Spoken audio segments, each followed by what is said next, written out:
Buenas tardes. Bienvenidos al Seminario de las Artes. Este será un espacio abierto a toda la comunidad académica de la Facultad de Artes y de la universidad, lo mismo que del público en general. Hemos concebido este espacio virtual como una oportunidad para propiciar el encuentro entre las narrativas, lo que nosotros aquí consideramos como narrativas son la filosofía, la literatura, las ciencias humanas, que en ocasiones o generalmente pueden ocuparse de estas artes, de las artes, del misterio de las artes, y entonces pueden, digamos, referirse a la obra de un artista plástico, de un compositor, de un músico, de un dramaturgo o bien de un bailarín. Se trata de un programa de 10 conferencias en donde participarán los profesores de los departamentos de artes visuales, de música y de artes escénicas de la Facultad de Artes. Ellos presentarán sus investigaciones que han adelantado, bien sean los cursos académicos o bien en investigaciones como producto de su formación de magíster, de doctorado o bien de postdoctorado. Nuestro interés es ante todo promover la reflexión sobre este misterio de la creación artística a la que se refiere Stefan Zweig, creando un espacio de discusión donde sea posible una interacción con los participantes. No hay pues una inscripción propiamente. Me han escrito varias personas a mi correo preguntando por la inscripción, pero al final daremos todas las indicaciones. Por eso digo que el Seminario de las Artes es un espacio abierto al público en general sin inscripción. Como les decía, al final les explicaré cómo vamos a proceder en las sesiones siguientes. Aquí entonces vamos a ver, nos interesa, fue una idea que nació precisamente de nosotros los dos coordinadores, Carlos Jaramillo y mi persona, que pensamos en cómo vincular, o sea, el interés por vincular esas narrativas con la creación artística.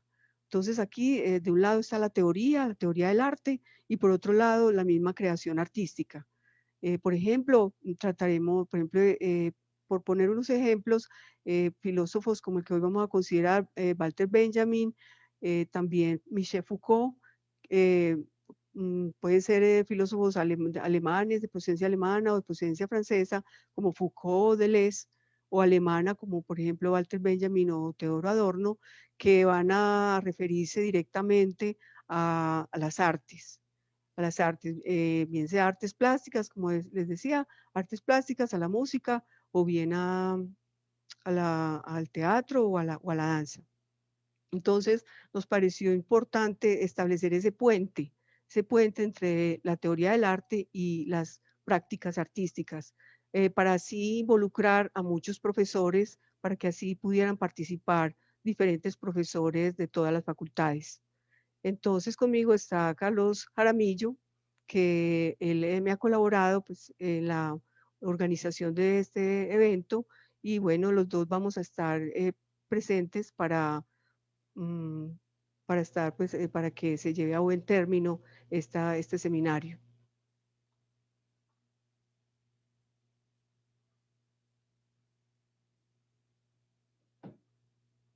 Carlos, no se te Sí, escucha. buenas tardes. Sí, ya en esta construcción de este seminario ha sido muy interesante podernos encontrar con que en diferentes áreas, en música, en artes escénicas y en artes plásticas, docentes de diferentes áreas han abordado reflexiones muy interesantes desde las narrativas y las exigencias narrativas de cada una de las disciplinas, ya sea desde la sociología, algunos desde la filosofía, otros desde el campo específico de la reflexión estética del arte, han abordado su reflexión sobre la creación y sobre los modos en que hoy en la academia estamos abordando, sobre todo en la Facultad de Artes, trayectos epistémicos, trayectos estéticos en la creación artística. Entonces yo creo que este es un seminario que a mi modo de entender nos empieza a plantear como unos recorridos bien interesantes entre el modo en que entendemos esos conocimientos que van configurando nuestra relación con el arte y esos modos de hacer arte que la contemporaneidad hoy nos está exigiendo y que entran en diálogo muy interesante con este proceso del seminario. Bueno, entonces, para dar inicio a este evento, que se trata hoy de la inauguración del evento propiamente del Seminario de las Artes, hemos invitado al decano de la facultad, Gabriel Mario Vélez. Él entonces dará unas palabras de apertura. Gracias, Beatriz. Gracias, Carlos Mario. Siempre será muy importante para la facultad lograr escenarios de interacción, escenarios de cruce entre los distintos saberes. La idea de las transmedialidades, de los cruces disciplinares, será siempre un lugar muy importante para aprovechar ese potencial que tenemos en nuestra facultad, justamente de tener el escenario para las prácticas y las reflexiones sobre las distintas disciplinas artísticas, los distintos lenguajes, los distintos ámbitos de teoría y de reflexión, las prácticas asociadas a la formación de formadores, a la gestión cultural. En todos esos lugares es muy importante que cada uno de nosotros encuentre escenarios de reflexión donde pueda analizar, desentrañar, explorar, abrir búsquedas en el ámbito teórico de lo que significa también la práctica, de lo que significa el hacer en las artes. Y es en ese lugar donde este Seminario de las Artes tiene tanta relevancia. Sabemos de la situación en la cual estamos, del momento por el cual estamos pasando, en el que a través de este tipo de recursos, de las plataformas de la virtualidad, tenemos acceso a escenarios de encuentro pues que tiene las posibilidades que nos ofrece justamente la virtualidad y también las limitaciones. Y es en ese lugar donde aprovechar esta posibilidad, estos recursos es lo que nos permite pues justamente este seminario. Así que agradecerles mucho a los profesores Beatriz y Carlos Mario por haberse puesto a la tarea de conjuntar y de hacer una suerte de curaduría de los distintos posicionamientos para darle una forma y un orden e invitar a todos para que pues básicamente disfrutemos de este evento. Muchas gracias. Muchas gracias, Mario.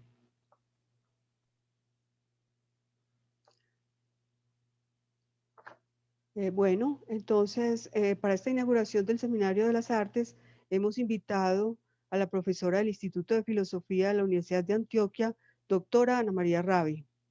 El título de su conferencia reza, es un título muy sugerente que dice, aquí pasó algo, Walter Benjamin sobre el significado político oculto de las fotografías de Eugene Adjet.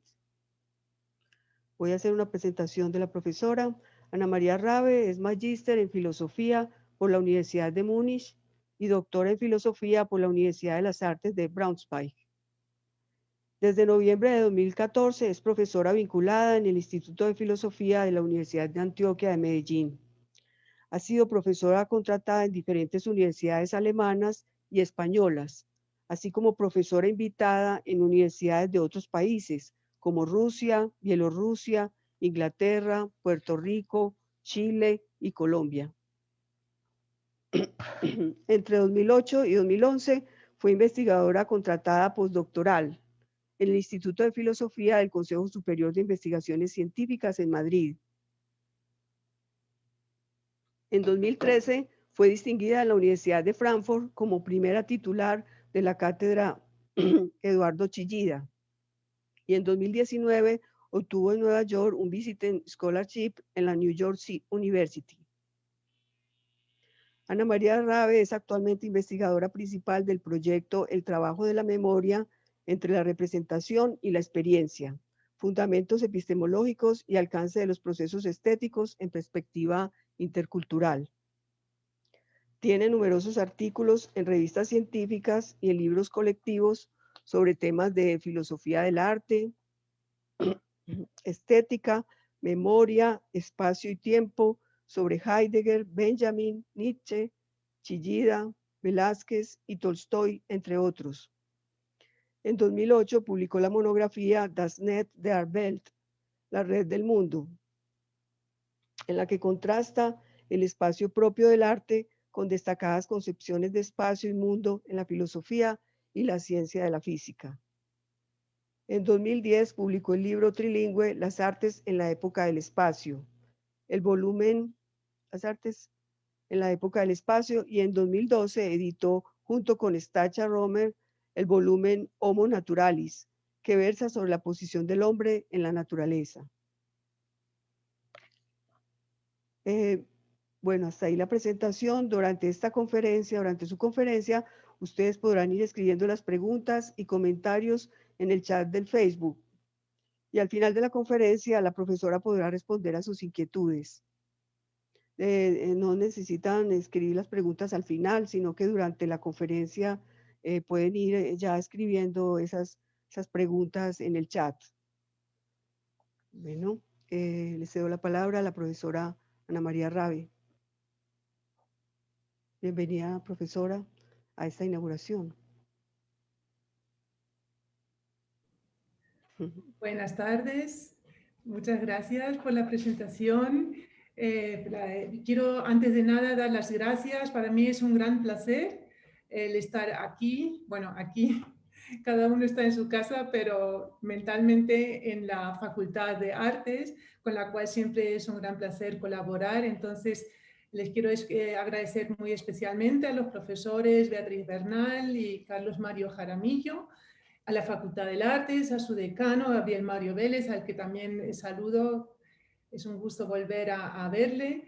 Y nada, entonces voy a pasar a presentar mi conferencia y voy a, para ello, compartir una presentación de PowerPoint que he preparado.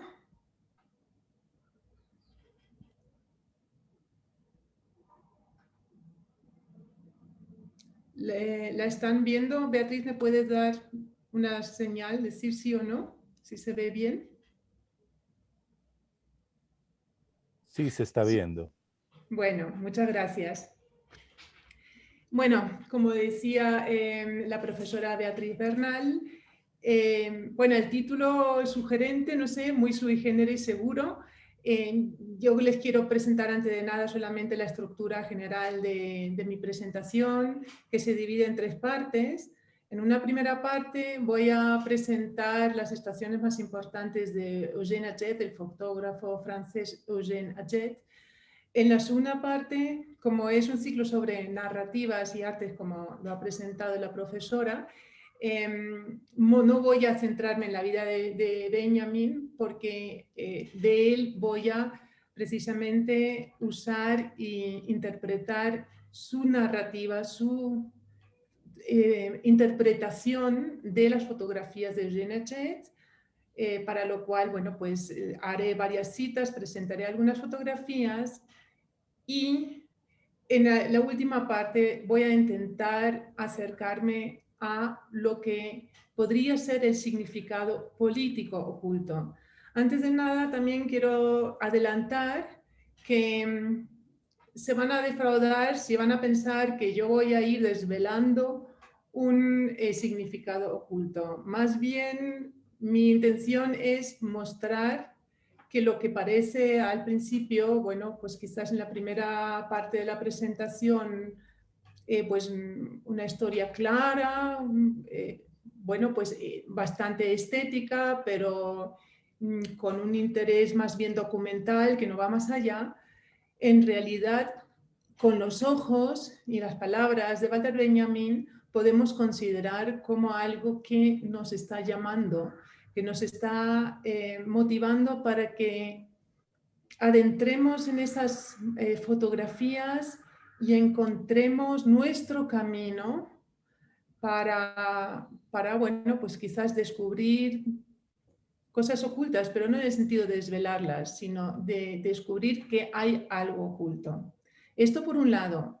Y yo me preguntaba, esto es una cita, como van a ver en la segunda parte de Benjamin, lo del significado político oculto, es una cita de Benjamin. yo me preguntaba el significado oculto. Bueno, hasta cierto punto se puede entender con las citas que van a escuchar, pero ¿cuál es el significado? Podría ser el significado político. De nuevo, yo no voy a intentar descifrar ningún significado político, sino solamente abrir un marco dentro del cual uno podría considerar estas fotografías como fotografías con un sentido político. Bueno, entonces paso a mi primer punto. Bueno, aquí ven los dos interlocutores juntos, nunca se conocieron. Benjamin es más joven, es una generación más joven que Ajed, como ven aquí en los datos de vida que les he puesto. Benjamin, filósofo judío alemán, que nació en 1892 en Berlín y que por razones de políticas y también raciales, por la persecución nazi, se vio obligado a emigrar a París, donde estuvo trabajando, bueno, hasta el último momento que pudo en la Biblioteca Nacional. Aquí ven una fotografía de 1937, hasta que finalmente ya no pudo más que salir de Francia. Eso fue en 1940, e intentar huir. Trágicamente murió, pero esto es otra historia, murió en ese intento, ¿no? En la frontera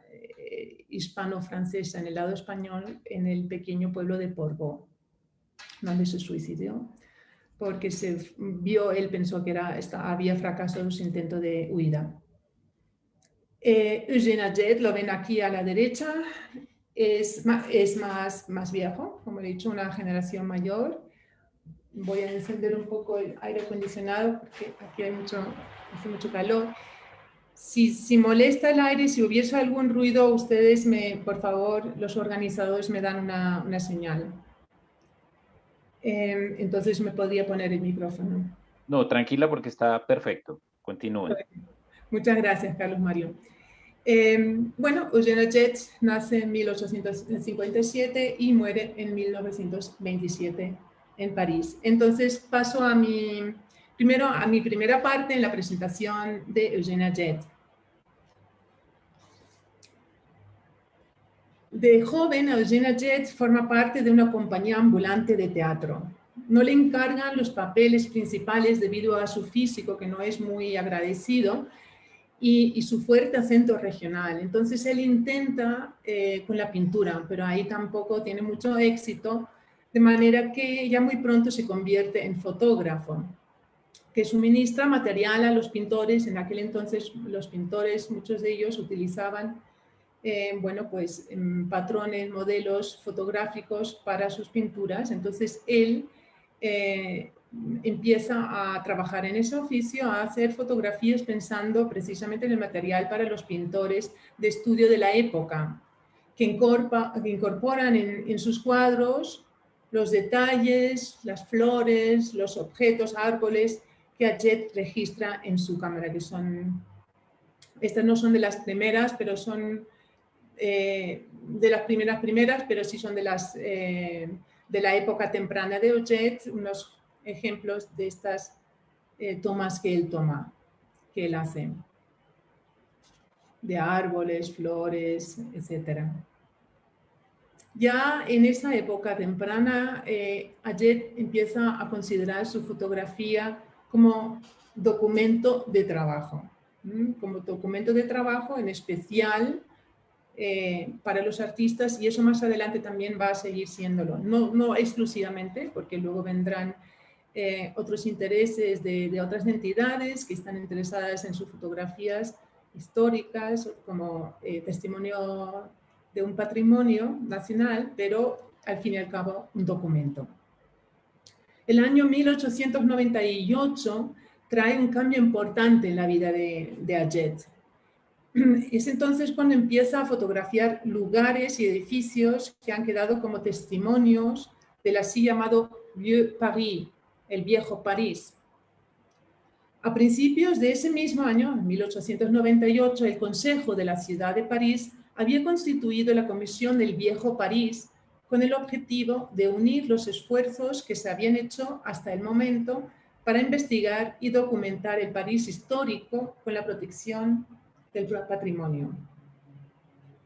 Hay que explicar un poquito la prehistoria de esto. Entre 1853 y 1870, el prefecto de obra, el barón Georges Eugène Haussmann, o Haussmann, no sé cómo lo pronunciarán los franceses, Haussmann, había transformado de manera radical el viejo París con edificaciones, calles, infraestructuras y condiciones higiénicas que databan todavía de la Edad Media, en una ciudad moderna con espléndidas avenidas, boulevards, avenidas largas, anchas y rectilíneas.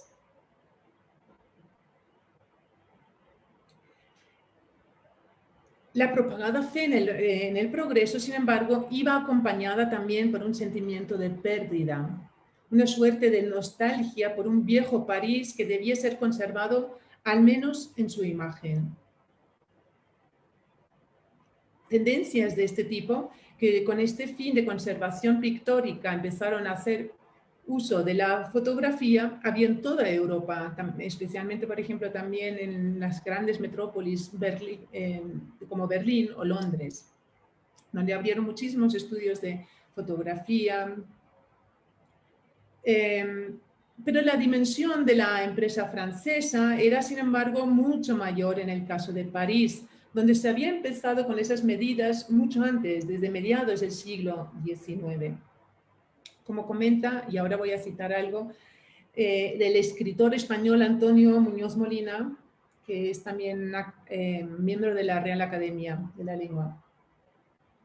Le cito de un artículo que él escribió y publicó en el 2014 en el periódico español El País, bajo el título Los escombros de París. Haussmann contrató a Charles Marville para que levantara acta visual del París pintoresco y obrero. Este es el título de su artículo. Entonces, cito a Antonio Muñoz Molina. A Marville lo contrató Haussmann para que levantara el acta visual de la ciudad pintoresca y lóbrega y obrera que estaba a punto de ser demolida y de la que se iba levantando sobre los escombros. Hago un pequeño salto en el texto y sigo. Pero la ciudad condenada que se pasó tanto tiempo fotografiando es menos la de Baudelaire que la de Balzac, o incluso la de las fantasías medievales de Victor Hugo. Un París no de bulevares iluminados, perdón, quería mostrar las fotografías de Marville, un París no de bulevares iluminados como ascuas por faroles de gas, en los que se juega uno la vida cruzando de una acera a otra por culpa del tráfico, sino de callejones estrechos, portales oscuros, umbrales de patios de vecindad que darán siempre a otros pasajes más angostos, ventanas entreabiertas en las que se vislumbra tal vez la cara pálida del único huésped de un edificio deshabitado y condenado. Hasta aquí la cita de Antonio Muñoz Molina. Aquí tienen ustedes dos ejemplos de las cientos y miles de fotografías que hizo Charles Marville durante 2 décadas, entre 1865 y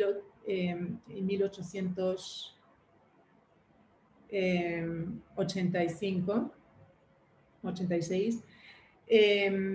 En esas 2 décadas realizó como fotógrafo encargado oficial cientos de tomas, como he dicho, de la metrópoli que estaba transformándose. Tras la fundación de la Comisión del Viejo París, que ya he mencionado en 1898, se hicieron listas de cientos de edificios y construcciones que corrían el riesgo de desmoronarse e iban a derrumbarse y que debían ser documentados. Con el encargo de la comisión, Aget empezó a ocuparse del tema de la arquitectura. 2 de los miembros fundadores de la comisión, que conocían personalmente a Aget, le habían recomendado concentrarse en edificios de la ciudad y en artefactos y edificios que dataran antes de 1789. Así, Aged buscó sus motivos en el centro histórico de la ciudad, en edificios públicos, palacios, iglesias, fachadas y detalles arquitectónicos. En esa primera fase experimental, aquí tenemos un ejemplo, en esa primera fase experimental, el fotógrafo empezó también a captar la actividad de la calle de manera espontánea, sin ninguna puesta en escena preparada previamente. Con ello, Aged puede considerarse como un muy temprano precursor de la fotografía de reportaje. Hay que resaltar, bueno, pues el esfuerzo y lo que significaba hacer las fotografías como las hacía él. Él salía temprano, en la madrugada, antes de que salieran las masas. En esa época ya las ciudades empiezan a llenarse de masas, ¿no? Y de obreros, y bueno, pues toda esa velocidad y aceleración que caracterizan las grandes metrópolis a finales del 19, y él, sin embargo, toma las fotos, y eso lo vamos a ver ya con más detalle con Benjamin, prácticamente deshabitadas. De vez en cuando sale alguna persona, pero como en estas dos fotografías que ustedes ven aquí, o como en esta, aquí sí aparece una persona, pero normalmente, bueno, pues muy deshabitados. Y también tienen que pensar que en aquel entonces no existían las pequeñas cámaras de manuales. Él tenía que cargar con todo su equipo 20 kilos al hombro, colocarse e intentar lo que le interesaba sacar a él, intentar tomar una fotografía de manera espontánea, es decir, no escenificada, no preparada. Entre 1899 y 1901, Aged creó la serie de los Petits Métiers, pequeños negocios, o oficios, pequeños oficios, como ven aquí dos, con manufactureros y vendedores ambulantes. Tras concluir esta serie, Aged volvió a la documentación arquitectónica del Vieux Paris, del Viejo París. La serie que realizó la tituló L'Art dans le Vieux Paris, el arte en el Viejo París. Un título, todavía no quería mostrar esto. Un título que indica la función de estas fotografías como patrones y modelos para la artesanía y los oficios artísticos. Ven ustedes otra vez, pues las fotografías como documentos de trabajo precisamente para artistas y artesanos. Hasta 1921, esta serie le aseguró sus ingresos y le proporcionó cierto prestigio. Aged ahora no solo realiza vistas panorámicas, sino también tomas cercanas de elementos, de fachadas, de entradas de casa, de puertas, muchas veces entreabiertas, como vemos aquí. Fotografía de escaparates, patios, escaleras y escalinatas de los antiguos palacios. Aumentan las tomas de detalles, aldabas como la que vemos aquí a la derecha, elementos decorativos de fuentes, carteles de tiendas, balcones con barandillas, ornamentos en el interior de los antiguos edificios, chimeneas, frisos, etc. En esa época también capta vistas de fachadas de tabernas antiguas. Como Aged se ve más bien como, bueno, pues documentalista, ¿no? Como alguien que ofrece un servicio para que lo usen otros artistas, es decir, él mismo no se ve como un artista en el sentido de la palabra, digamos, del arte escrito con mayúscula. Entonces, tampoco le da mucha importancia a que sus productos sean muy pulcros, muy precisos, muy nítidos, muy enfocados. Pueden haber, entonces, también tomas en las que, bueno, pues hay partes borrosas, hay reflejos, hay partes a veces desenfocadas. Me quedo con esta. Ambiguas. bueno, elementos que tal vez han sido el producto del azar. Otras veces quizás ha habido ahí una intención del fotógrafo, como en el caso de una fotografía, pero que no he encontrado, una fotografía donde se ve su propia silueta de él mismo con el abrigo colocado delante de la cámara, que se refleja en el vidrio de una puerta, la cual a su vez, bueno, pues en la cual no se ve, y ese es un juego muy interesante, seguramente lo habrá visto, lo habrá captado, o quizás ha sido cuestión del azar, no se sabe a ciencia cierta, pero la cabeza suya no aparece, solamente la silueta del abrigo y la cámara, y la cabeza es sustituida por la cabeza de la persona que está dentro. Entonces, pues hay esos juegos muy interesantes, ¿no? De la inversión y penetración de interior y exterior. Apariciones fantasmagóricas que llaman mucho la atención y, como veremos enseguida, especialmente a los surrealistas. Antes de 1898, Atget ya había vendido pequeñas series fotográficas al Musée Carnavalet, el Museo para la Historia de la Ciudad de París, y al Musée de la Sculpture en Paris.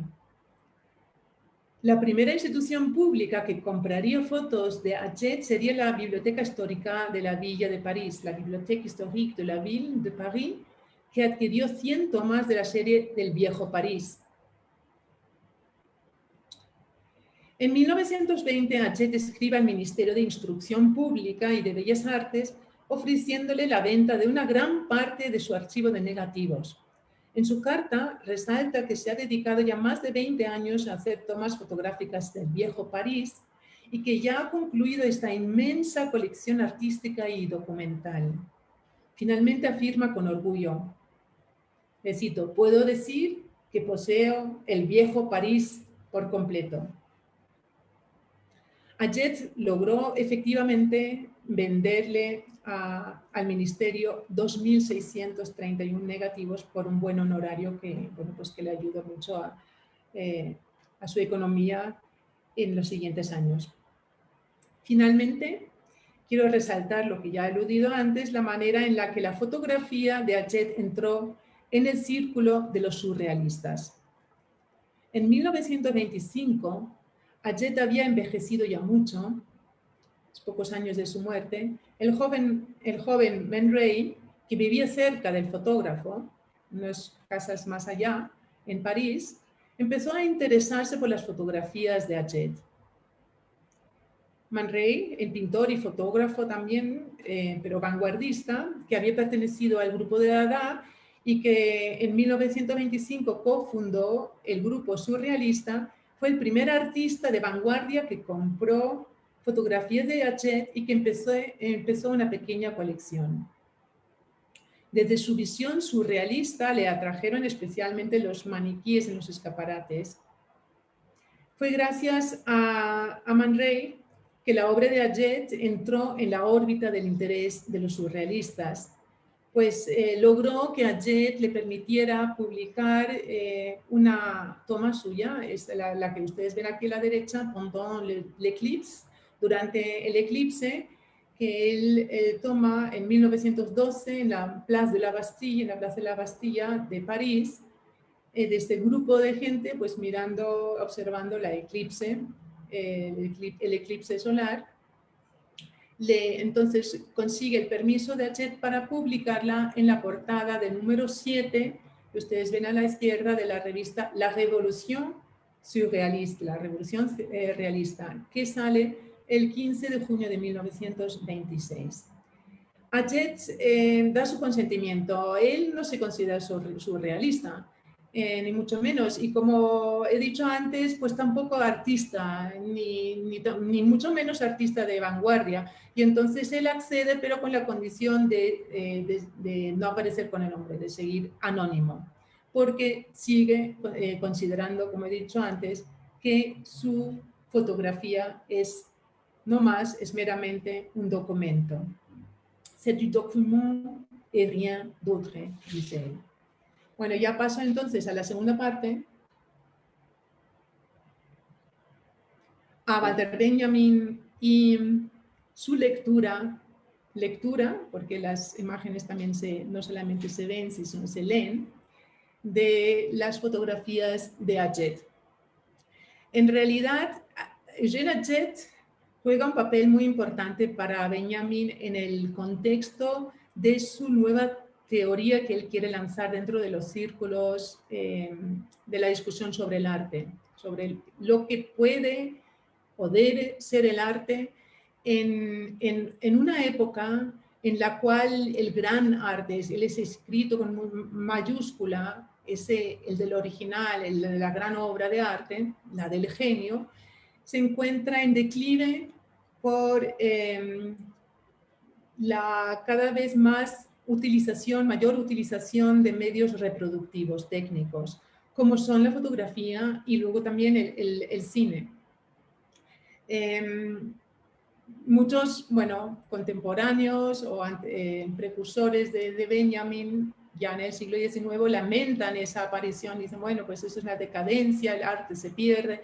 Benjamin no piensa esto, sobre todo porque Benjamin tampoco está interesado en conservar un arte con mayúscula, es decir, un arte, como él lo llama, aurático, después lo voy a explicar un poquito más, es decir, un arte con la capacidad casi mágica de absorber, ¿sí?, la atención y absorber la atención y la emoción también del público, del observador y contemplador. En eso, además, en estos tiempos, los años 30, cuando él se dedica a escribir primero la pequeña historia de la fotografía, que sale, es un ensayo que sale en 3 partes, en 3 semanas seguidas, en el semanal alemán Die literarische Welt, El mundo literario, en 1931, y luego, unos años después, en los años 35-36, él trabaja muy intensamente en lo que va a ser una de las, diría, escritos, ensayos más conocidos de él, más famosos, que se llama La obra de arte en la era de su reproductibilidad técnica. No es un ensayo, no es un ensayo en el sentido concluido, terminado, sino como algunos de sus últimas obras en las que ha trabajado en parte durante años, como la obra de los pasajes o el libro sobre Jacques Baudelaire o las tesis sobre el concepto, las así llamadas tesis sobre el concepto de historia, han quedado como, pues como un desideratum, como un work in progress, no se han podido concluir. Esto mismo ocurre con este ensayo del cual hay varias versiones. No me voy a detener en esto ahora porque nos quita demasiado tiempo, pero solamente comentarles que la más citada es la que aquí en esta lista que les pongo aparece en el lugar, en la quinta versión, ¿no?, la de 1936, la que en la edición general de los escritos, la editorial alemana Suhrkamp, aparece como tercera versión, pero como luego se encontraron más manuscritos, pues se ha dado una numeración diferente y esa normalmente conocida como la tercera versión, que es la que más se lee, de la que también voy a citar, aunque la segunda es muy interesante también, en realidad es, si contamos todos los manuscritos encontrados, la quinta versión. Bueno, estos 2 ensayos son los, que yo sepa, únicos lugares donde Benjamin menciona y se detiene en la fotografía de Eugène Adjet. Charles Baudelaire, Proust, y otros escritores, especialmente franceses, aparecen, Kafka también, aparecen en muchas de sus obras y son unos, para Benjamin, interlocutores muy, muy importantes. Sin embargo, Adjet solo aparece en estos 2 ensayos, pero sin embargo tiene un peso muy grande, porque yo considero que, especialmente en este escrito Pequeña historia de la fotografía, él, cita a varios fotógrafos de la época anteriores y también de la época, de entre los cuales Adjet ocupa, yo diría, el papel más importante para Adjet, porque en él ve algo que le interesa precisamente para lo que él quiere reivindicar para el arte. Y vuelvo con lo que introduje esta segunda parte, a la pregunta de qué puede o qué debe ser el arte en una época en la cual no solamente los medios reproductivos han cambiado las formas de producir y también de recibir el arte, sino en una época en la que el ser humano ha cambiado en su comportamiento receptivo rotundamente. Es una época en la que, bueno, con la industrialización y con la producción en masa, con los avances y logros tecnológicos en diferentes ámbitos, crece cada vez más la aceleración. Aparecen y crecen las masas. Las masas de personas en las fábricas, en las calles, el tráfico, la masa en la producción, porque claro, es un sistema capitalista que funciona según las pautas del Taylorismo y del Fordismo, en el cual, bueno, pues se trata de producir al máximo con el menor coste para sacar el mayor provecho. Entonces, una producción en masa, velocidad, aceleración y también la información. Es decir, aparecen nuevos medios de comunicación, como el periódico, el diario, la revista ilustrada, en la cual precisamente va a encontrar también uno de sus lugares la fotografía, que tienen una vida mucho más limitada, obviamente, absolutamente limitada comparada con lo que puede ser una novela.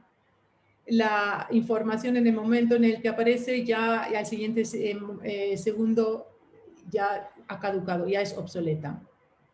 La novedad es lo que importa. Entonces, ¿qué pasó con el público? El público tiene que reaccionar más rápido ante todos estos avances, estos cambios, estas dinámicas. El público además pierde la capacidad de la concentración, pierde la capacidad de la detención, de la entrega, precisamente por falta de tiempo, pero también por el comportamiento en estas dinámicas, ¿no? que producen estas dinámicas. Hay una gran tendencia, como dice Benjamin, a acercarse las cosas, a querer poseerlas, aunque sean en reproducciones, aunque sean en un tamaño pequeño. ¿Qué ocurre con el arte en este contexto, en estas condiciones? Pues con las posibilidades técnicas crecen también las posibilidades reproductivas, crecen las posibilidades de poder acercar el arte a una gran masa y a, bueno, pues lugares y momentos ilimitados prácticamente en la reproducción, ¿no? En la fotografía. Ya no hace falta ir al lugar mismo, no hace falta ir al templo, no hace falta ir al museo necesariamente a detenerse, aunque el museo tiene un auge muy grande a finales del 19, entra en las masas, ya no es ese público de principios del 19 que entra, yo qué sé, en el Altes Museum de Schinkel, del arquitecto Schinkel en Berlín, para intentar, bueno, adentrarse, imaginarse el contexto en el que tiene que situar las estatuas griegas, las reproducciones romanas de las estatuas griegas, sino se cuelgan miles de cuadros uno encima del otro. De esto hay muchos. Bueno, esto empieza ya con la creación del museo mismo por Napoleón a finales del siglo XVIII, pero ya a finales del siglo XIX esa tendencia de las masas de entrar y de ver el máximo posible, y si no se puede ir al lugar de verlo, o sea, al menos en una reproducción, aunque sea en un tamaño más pequeño, es predominante. Muy brevemente voy a explicar la diferencia, porque no me puedo detener mucho en el ensayo de la obra de arte en la reproductividad técnica, pero es necesario entender esto para entender algunas de las citas que voy a leer de Benjamin. Benjamin diferencia en este ensayo dos valores que rigen en el arte. Uno es el valor cultural o el valor de culto, Kultwert en alemán. El otro es el valor expositivo de la exposición, el Ausstellungswert. En realidad, más o menos todos los productos artísticos se mueven entre estos dos polos, entre el valor cultural y el valor expositivo, porque el arte mismo quiere ser visto, quiere ser expuesto, es decir, quiere que se le reciba. En ese sentido, siempre tiene también algo que se dirige al público. Y ojalá un público que sea, bueno, pues mayor, ¿no? Pero el arte también puede tener un fuerte valor cultural y eso vale sobre todo más bien para los inicios de lo que quizás ni siquiera se pueda llamar arte, ¿no? Los inicios, digamos, rituales y mágicos en los cuales hay que situar el arte como lo entendemos en la modernidad. Es decir, empezando por las pinturas rupestres en las cuevas, ¿no? Donde las pinturas, por ejemplo, los bisontes de Altamira tienen una función mágica, pasando por los templos y otros lugares de culto.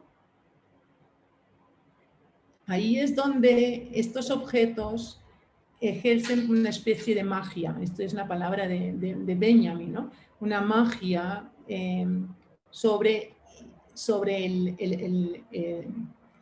el que lo contempla, el que se acerca y se detiene. Pero la precondición es que la persona vaya allí, al lugar mismo, esté en ese momento presente y en ese lugar y tenga la posibilidad de recibir y percibir una experiencia que según Benjamin es aurática, de aura, ¿no?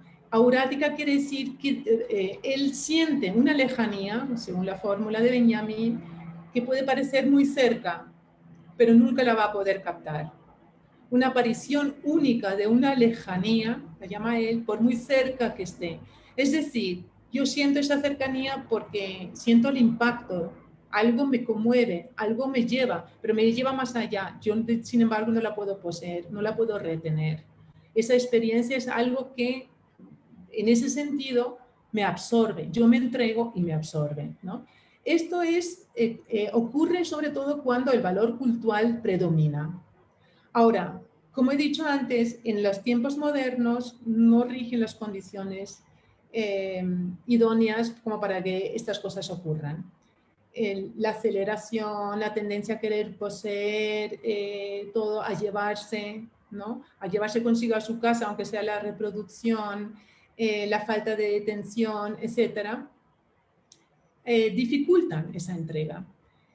Y con los nuevos medios técnicos se abren las posibilidades de corresponder a estas nuevas expectativas y tendencias, ¿no? De las masas.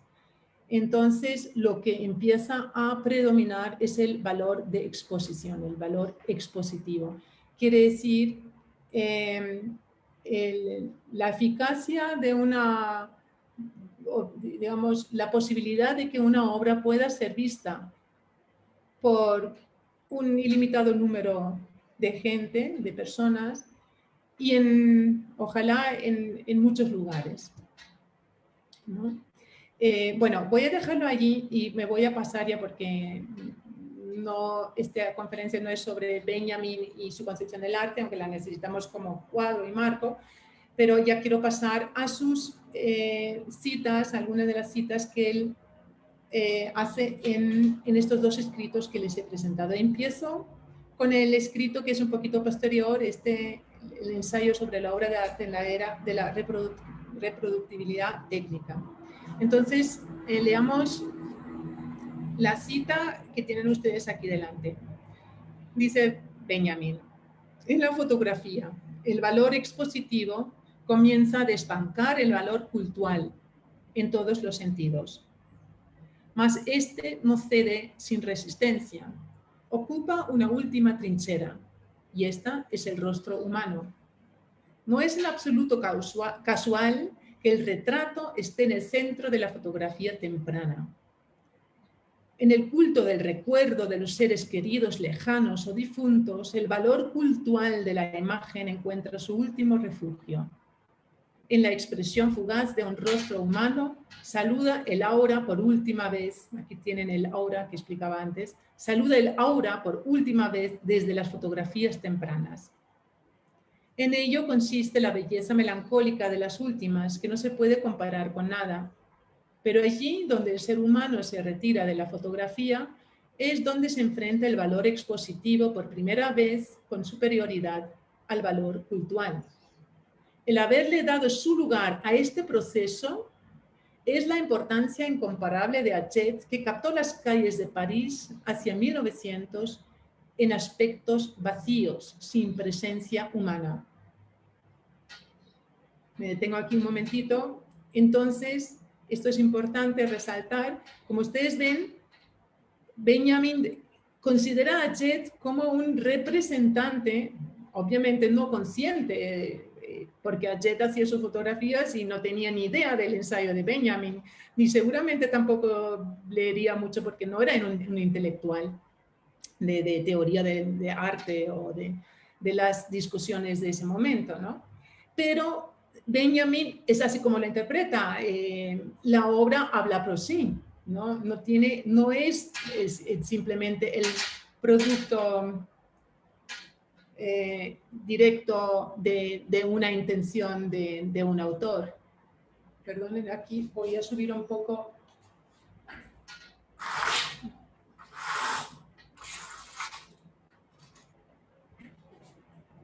Bueno, entonces lo considera un representante de, digamos, de esta tendencia moderna en la cual predomina el valor expositivo. Es decir, que él considera las fotografías de Hachette no como unos ejemplos de un arte que es aurático, que quiere absorber y de alguna manera como llevarse al, ¿no? Podríamos decir incluso raptarse o seducir al contemplador, llevarse a no sé, a una lejanía, sino como algo, y eso lo interpretaré después como algo, pero lo adelanto ya, que le llama, que le quiere despertar, que se dirige a él directamente como diciendo, a ver, busca tu camino hacia mí. Bueno, sigo leyendo la cita de Benjamin. Él dice, con mucha razón se ha dicho de él que las fotografió como si fueran un lugar del crimen. Sigo con la cita. Sigue habiendo...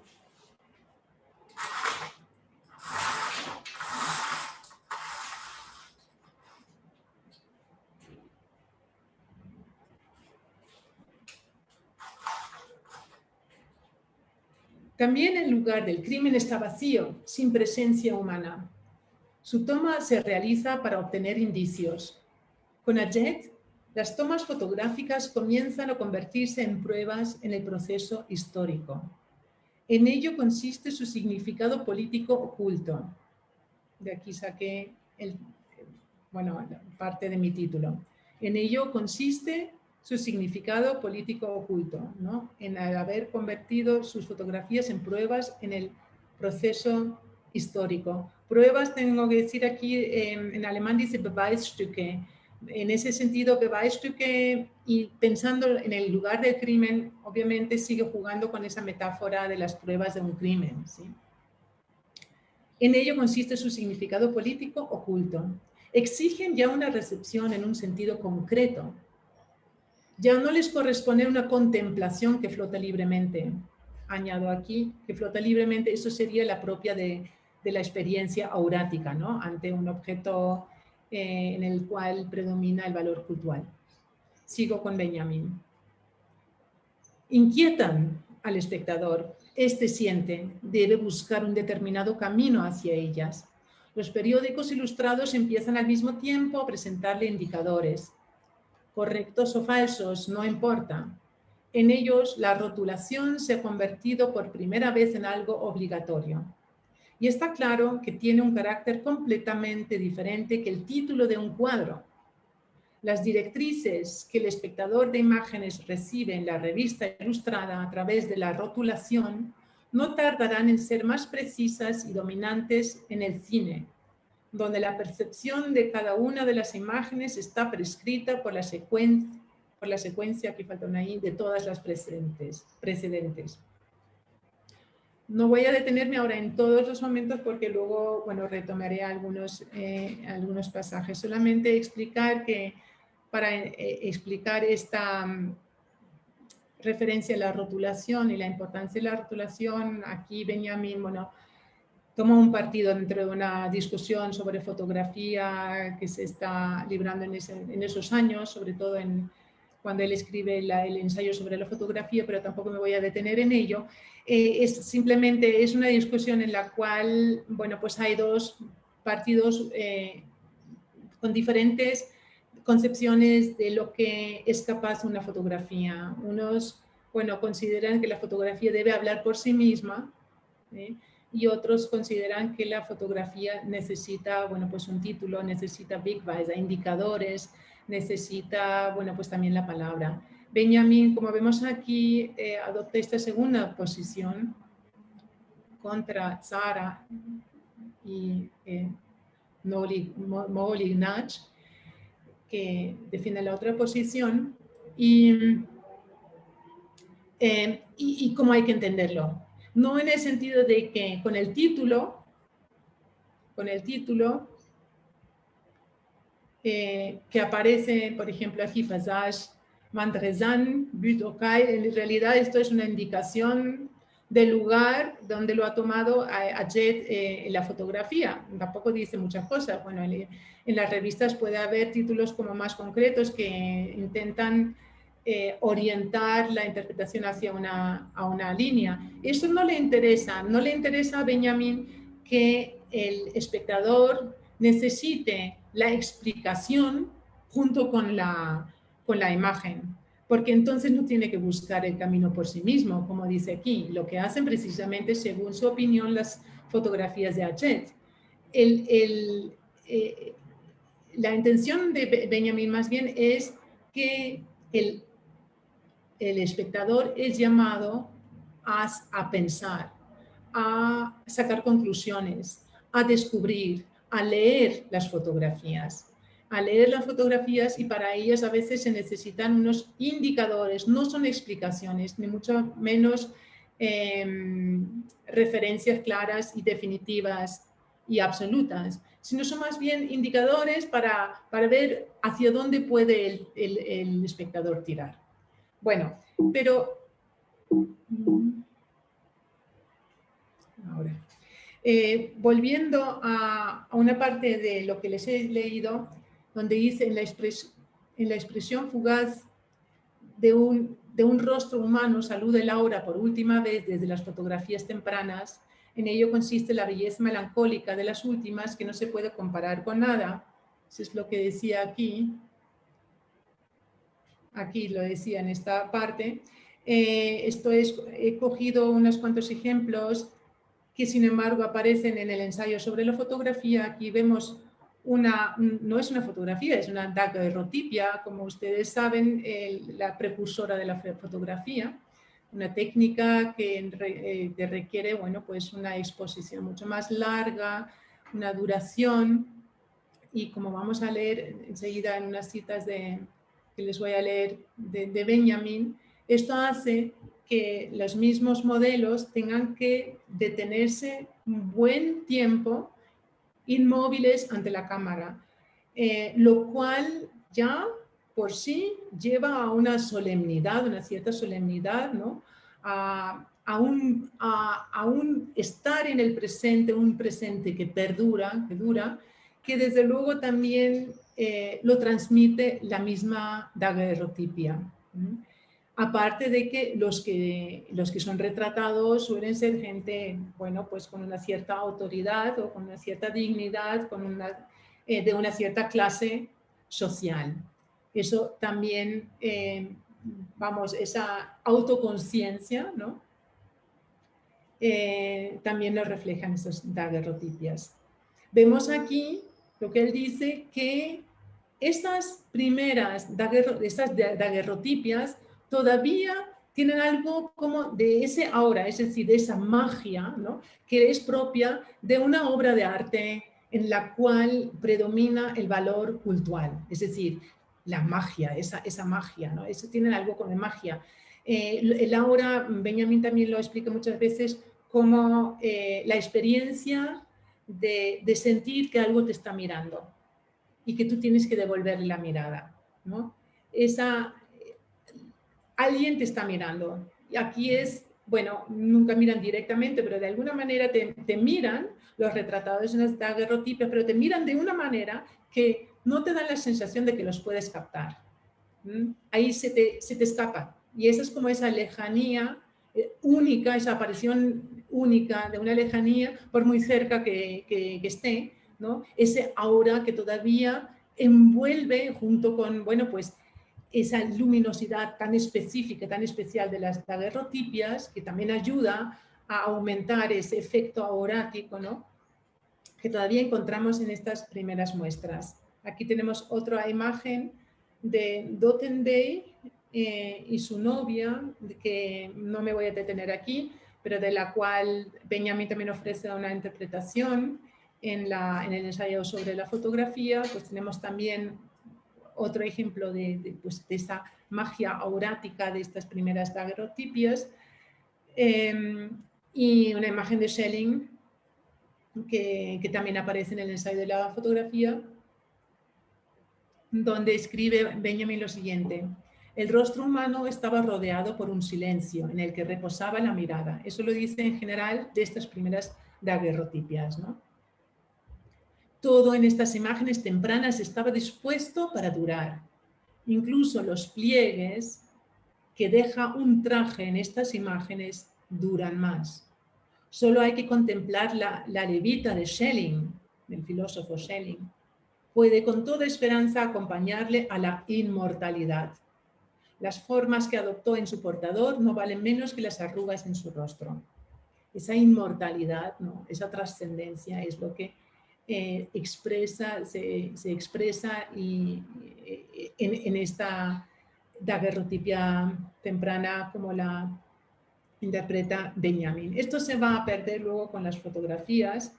Más adelante, no me voy a detener en todas las estaciones que discute Benjamin en su pequeña historia de la fotografía, pero resumiendo, resaltar solo que, bueno, ya con los nuevos métodos más manejables, más, más eficaces, más rápidos, ¿no? De las fotografías, se pierde, ¿no? Eso aurático que está aquí destacando en estas fotografías. La misma calidad es diferente, pero también el mismo hecho de haber tenido que estar posando tanto tiempo, ¿no? Y además con esa solemnidad entre una como medio escepticismo, ahí lo vemos con Schelling, el querer esconderse, pero sin embargo presentarse, pues todo eso contribuye mucho a ese aura. Eso se pierde.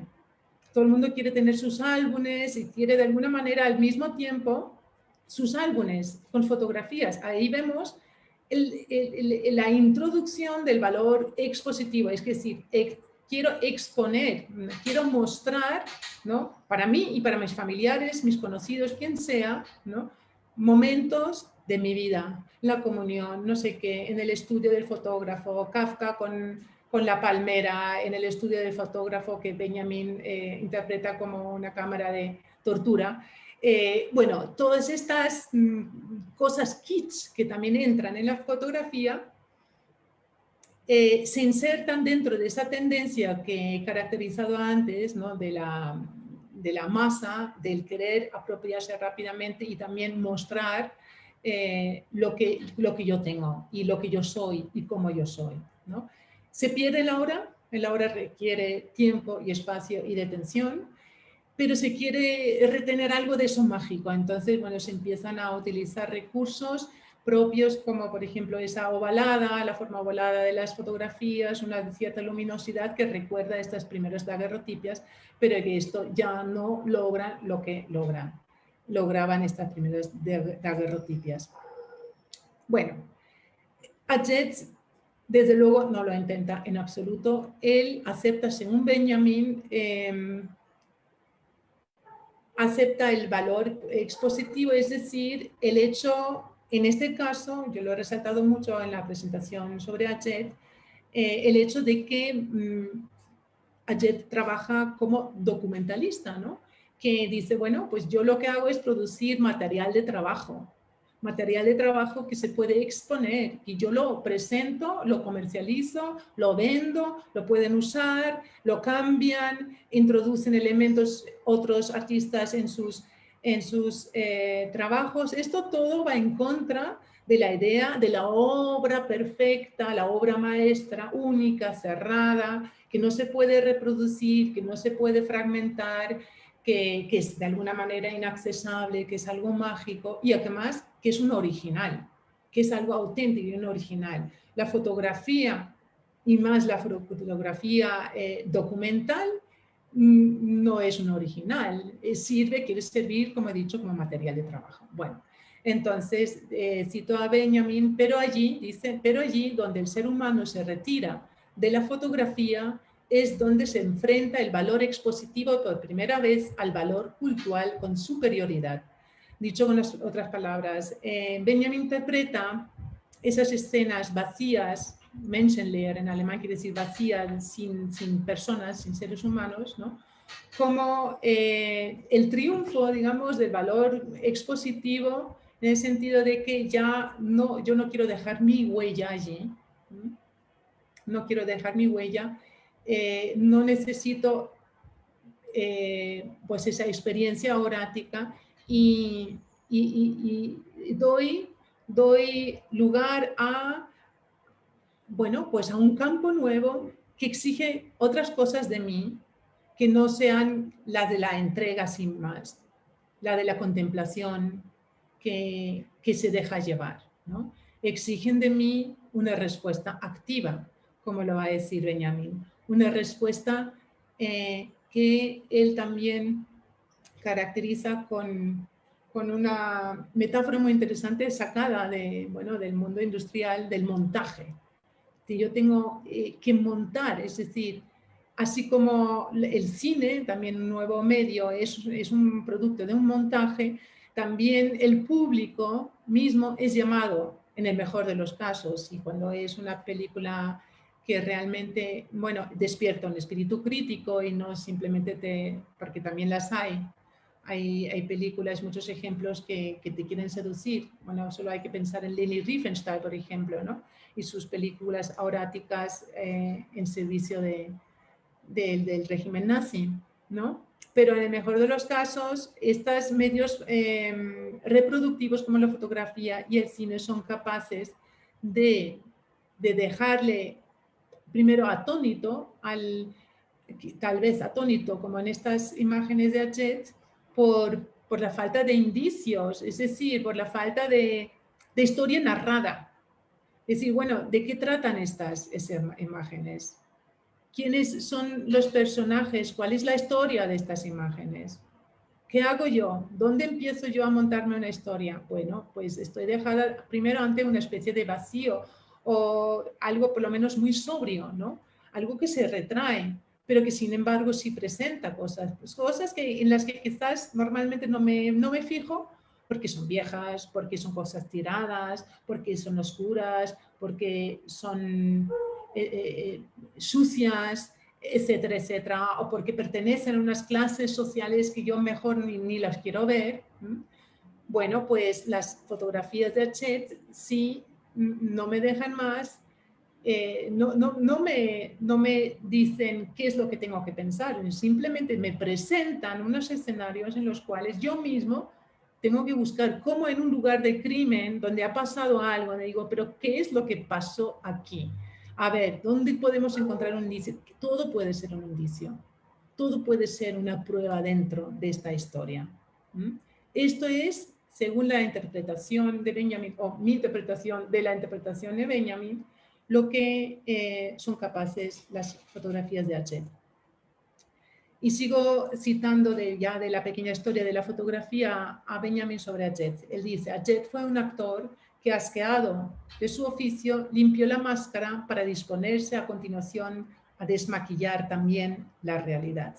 Quiere decir, no se contentaba con las grandes, ahora lo vamos a ver, vistas, todo lo brillante, lo esplendoroso, ¿no? Sino, bueno, pues la realidad muestra unas caras bien diferentes. Sigo leyendo a Benjamin sobre Aget. En efecto, las fotos de París de Aget son precursoras de la fotografía surrealista. Bueno, hemos visto antes que los surrealistas quisieron verlo como un precursor, pero Aget mismo no tenía ni interés en el surrealismo ni nada. Pero se le puede, claro, obviamente interpretar así, porque la obra está ahí. Son precursoras de la fotografía surrealista. Es el primero que desinfecta la atmósfera sofocante que la fotografía convencional de retrato de la época de la decadencia ha propagado. Limpia esa atmósfera, incluso la depura. Introduce la liberación del objeto del aura, lo cual representa el mérito más indudable de la escuela de fotógrafos más reciente. Buscaba lo desaparecido y desterrado. Y así se dirigen también imágenes como estas contra el sonido exótico, ostentativo, romántico de los nombres de la ciudad. Absorben el aura de la realidad como agua de un barco que se está hundiendo. Vemos aquí unas cuantas fotografías de Aget. Bueno, les he comentado antes, estas las traigo como ejemplos de muchas otras fotografías. Tiene toda una serie sobre los maniquíes, ¿no? Que tanto le interesaban por las múltiples asociaciones chocantes, ¿no? A los surrealistas.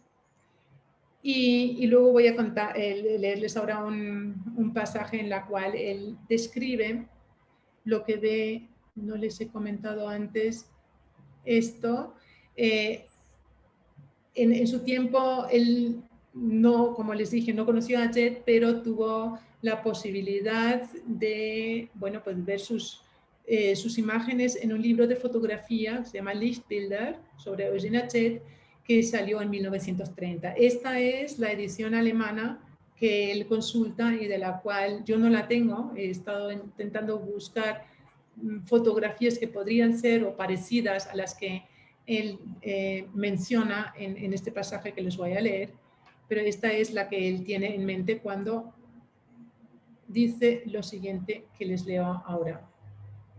Aget pasaba casi siempre de largo ante las grandes vistas y ante los así llamados lugares emblemáticos, pero no ante una larga fila de hormas de zapatos, ni tampoco ante los patios de París en los que desde la noche hasta la mañana se enfilan los carros de mano, ni ante las mesas en las que se ha terminado de comer y las vajillas para lavar sin ordenar, como otras miles de vajillas que están allí al mismo tiempo.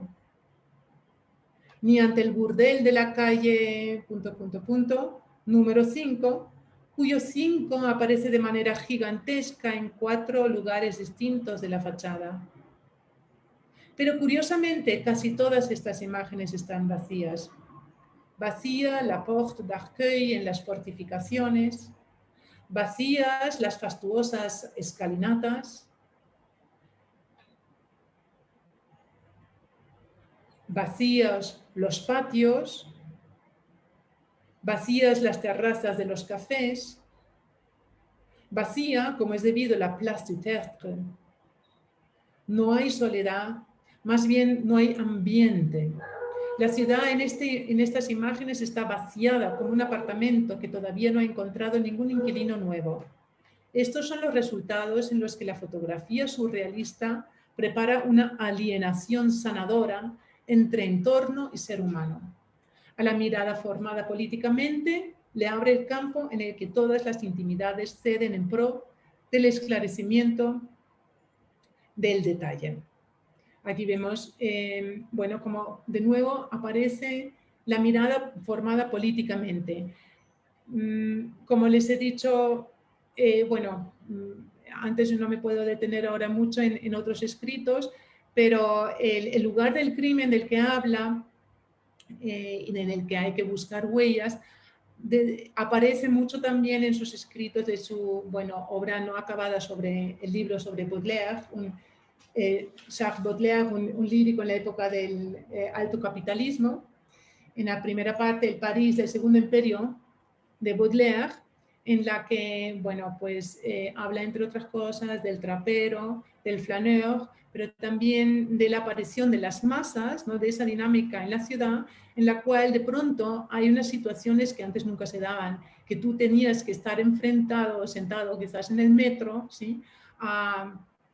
O en los vehículos de la época, a otras personas desconocidas, y quién sabe qué historias podían tener, quién sabe si estos podían ser unos asesinos.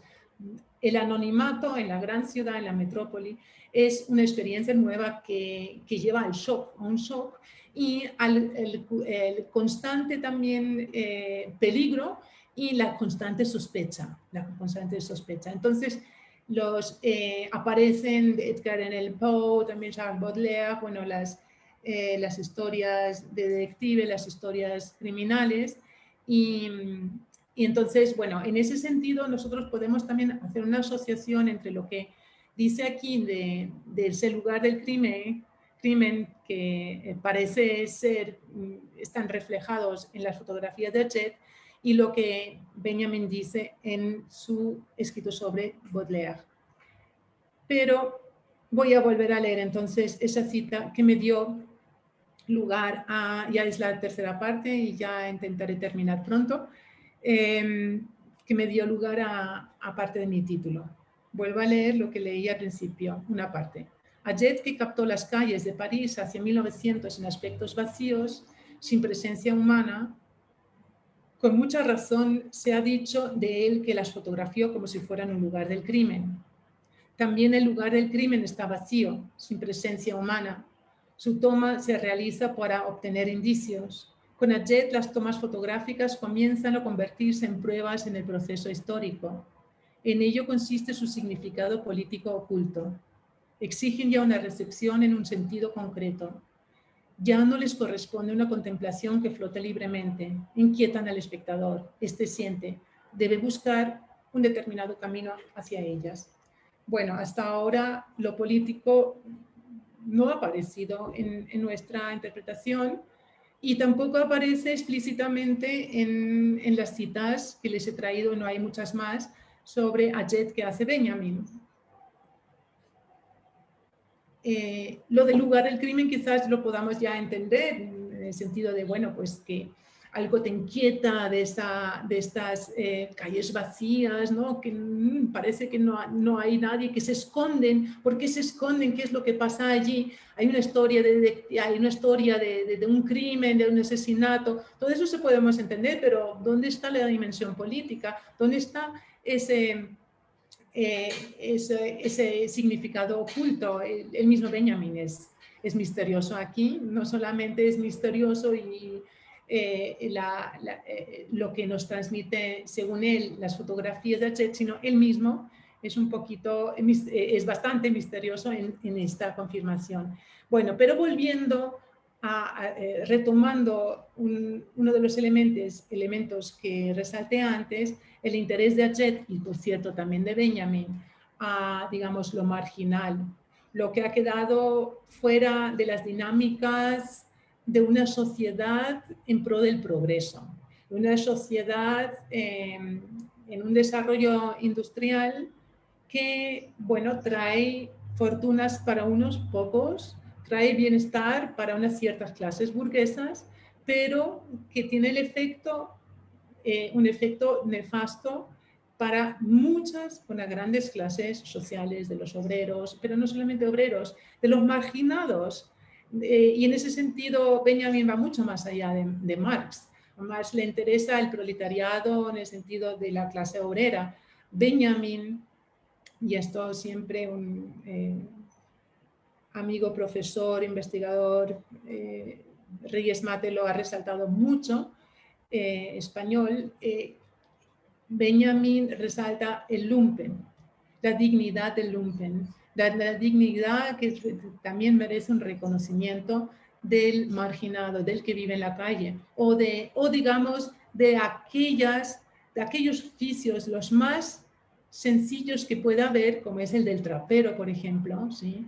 El chiffonier en francés, que recoge los desechos de la sociedad y que hace en realidad un oficio muy digno, pero que es marginado e ignorado por la sociedad. Bueno, si así Jet se toma interés, va a estos últimos rincones, hemos visto muchas fotografías de calles sucias y no es un mero interés nostálgico de algo pintoresco que está la decadencia, ¿sí? ¿No?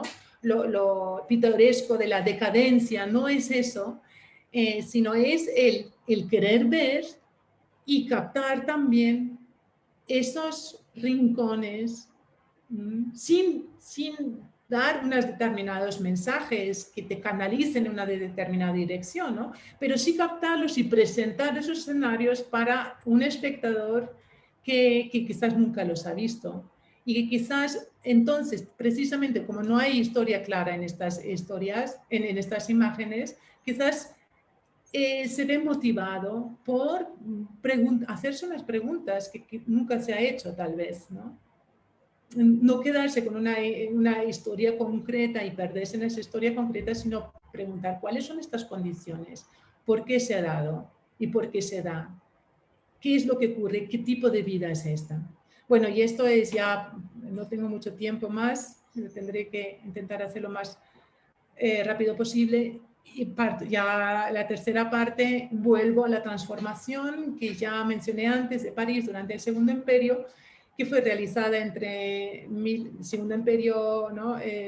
Francés, realizada entre 1852 y 1870 por Napoleón III y el prefecto Georges Eugène Haussmann, del que ya les hablé antes. Y yo les quiero leer aquí, a ver si me da tiempo. Beatriz, ¿cuánto tiempo me queda?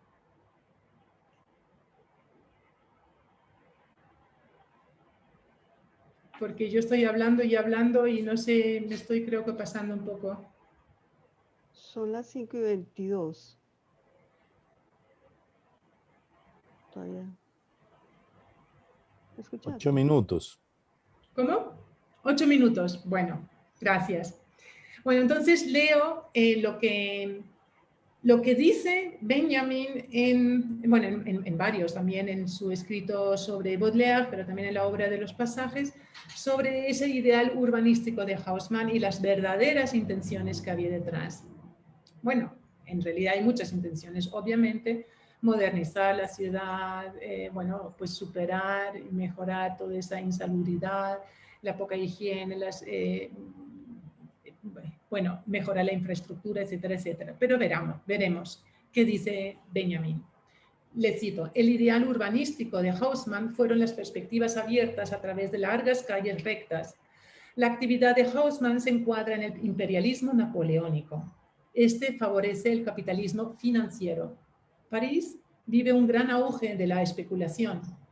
Las expropiaciones de Haussmann ponen en marcha una especulación fraudulenta. Bueno, pequeño paréntesis, expropiaciones obviamente de muchas familias, cientos y miles de familias obreras que son expropiadas, y no solamente, también de otros, pero eso son recompensadas, pero digamos de las clases populares que tienen que salir a los banlieues, a los alrededores, ¿no? Las expropiaciones de Haussmann ponen en marcha una especulación fraudulenta. La jurisprudencia del Tribunal de Casación, inspirada por la oposición burguesa y orleanista, eleva el riesgo financiero de la haussmannización. Haussmann intenta afianzar su dictadura poniendo París bajo un régimen de excepción. Un discurso parlamentario de 1864 expresa su odio hacia la población desarraigada de la gran ciudad. Esta crece continuamente a causa de sus empresas. El alza de los alquileres arroja al proletariado a los suburbios. Los barrios de París pierden así su fisonomía propia. Surge el cinturón rojo. Haussmann se dio a sí mismo el nombre de artista demoledor. Se sentía llamado a hacer su trabajo y lo subraya en sus memorias. Entretanto, vuelve extraña a los parisinos su ciudad. Ya no se sienten en ella en casa. Comienzan a ser conscientes del carácter inhumano de la gran ciudad. El verdadero objetivo de los trabajos de Haussmann era fortificar la ciudad contra una guerra civil. Quería acabar para siempre con la posibilidad de levantar barricadas en París. Con tal intención, Luis Felipe ya había introducido los adoquines de madera. Sin embargo, las barricadas tuvieron su papel en la Revolución de Febrero. Engels se ocupa de la táctica de la lucha de barricadas. Haussmann quiere evitarlas de dos maneras. La anchura de las calles ha de hacer imposible su construcción y otras nuevas han de crear el camino más corto entre los cuarteles y los barrios obreros. Los coetáneos bautizan la empresa con el nombre de embellecimiento estratégico. Hasta aquí, Benjamín. Miren, lo que nosotros conocemos hoy en día como este monumental y glorioso París, el París, la ciudad que a todos nos encanta, romántica, monumental, alberga una historia que muchos de nosotros ya ni recordamos, pero que ahí sigue y cuyas consecuencias siguen vigentes. Bueno, yo no me voy a detener porque no tengo mucho tiempo, pero sí, bueno, resaltar de nuevo aquí lo que resalta Benjamín, ¿no? La población marginada, más vulnerable, que ha sido expulsada, digamos, de esa corriente del progreso que por un lado es propagada para todos, pero por otro lado solamente trae ventajas para unos pocos. Recoger estas imágenes vacías de lugares que pueden bueno, ocultar muchas historias de estas, ¿no? Tiene entonces una dimensión política. Si nosotros la asociamos con esos efectos, las consecuencias de esta inmensa transformación, ¿no? Monumental transformación llevada a cabo en París por Haussmann durante décadas, durante el Segundo Imperio del siglo XIX.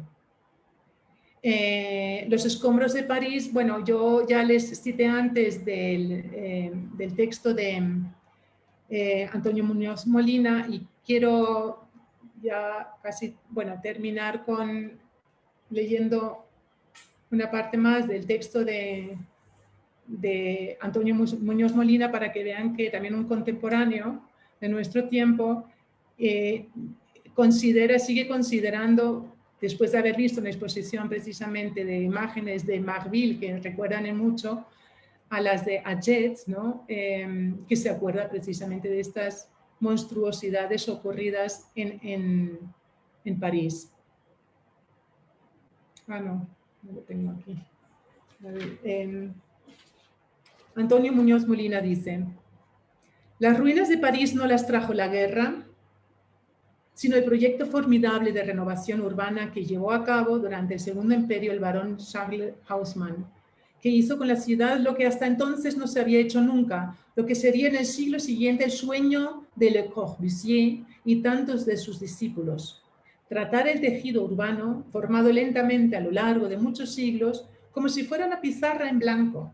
Dibujar con regla y con tiralíneas encima del laberinto capilar de las calles y los callejones y las revueltas y las plazoletas, avenidas anchas y plazas con monumentos en los que desemboquen obligatoriamente las perspectivas. París tenía que ser parcialmente derruida para ser inventada, para convertirse de manera definitiva en París. La gran ciudad que nos parece ahora el fetiche máximo de una monumentalidad urbana tan sagrada que no admite la menor modificación, resulta haber nacido de un empeño renovador y destructivo que ahora sería visto como un sacrilegio, un acto de barbarie que ningún gobierno no despótico se podría permitir. A Marville lo contrató Haussmann para que levantara el acta visual de la ciudad pintoresca y obrera que estaba a punto de ser demolida y de la que se iba levantando sobre los escombros.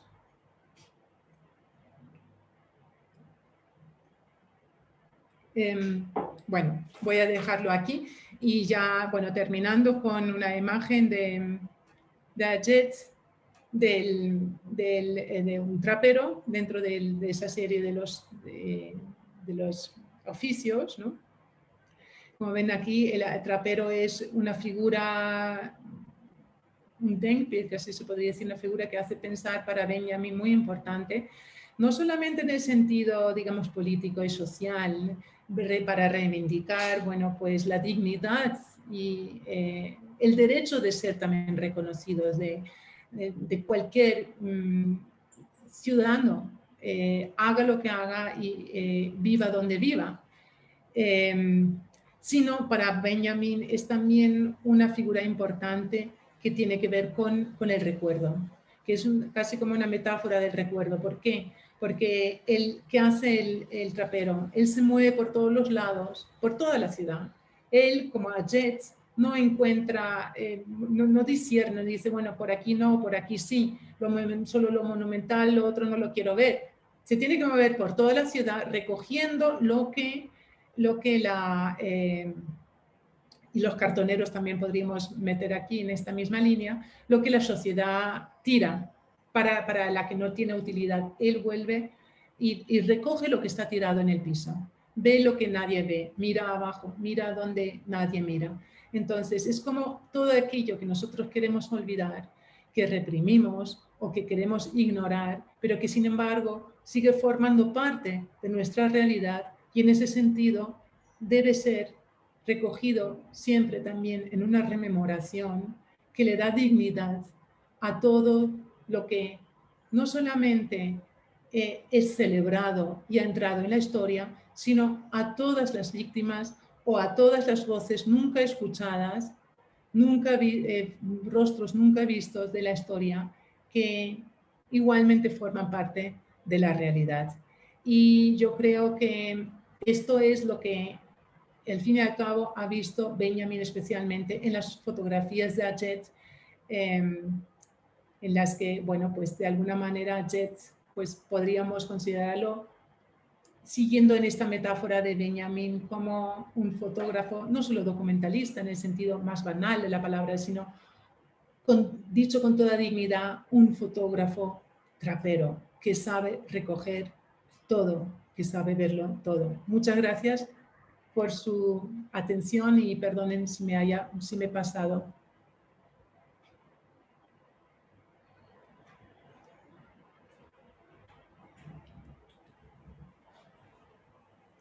Bueno, entonces ahora vamos a pasar a la sesión de preguntas.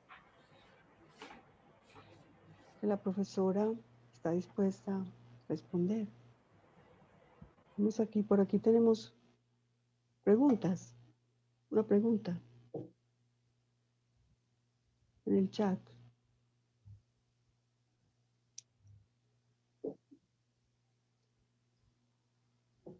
¿Tú la lees? ¿Quieres que te la lea o la vas a leer? Sí, si quieres léela tú y yo la respondo.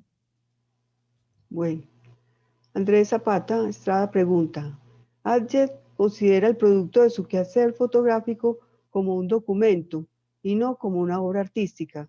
Esto también podría ser una de las razones para que Benjamin interprete las tomas de Ajet con un significado político.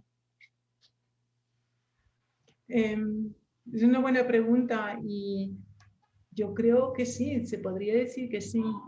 Y creo que mi argumentación iba también un poco en esta línea. Por lo menos, si tenemos en cuenta lo que intenté explicar, una de las cosas que intenté explicar, que lo que le interesa a Benjamin es encontrar, y él lo dice en la misma introducción del ensayo sobre la obra de arte, encontrar unas herramientas conceptuales, claro, para la discusión sobre el arte que sean aptas para politizar el arte, es decir, dicho con otras palabras, no para meter unas ideas, meterlas a otros, porque eso es propaganda, sino para politizar el arte en el sentido de despertar una conciencia crítica, una conciencia que cuestiona, que es autoconsciente de su condición, también de su clase y de las condiciones, y unas herramientas que no puedan ser utilizadas para estetizar la política, como él dice, dicho con otras palabras, que no se ponen al servicio de la política. Y piensen en el tiempo cuando lo escribe, 35-36, los nazis ya están en el régimen.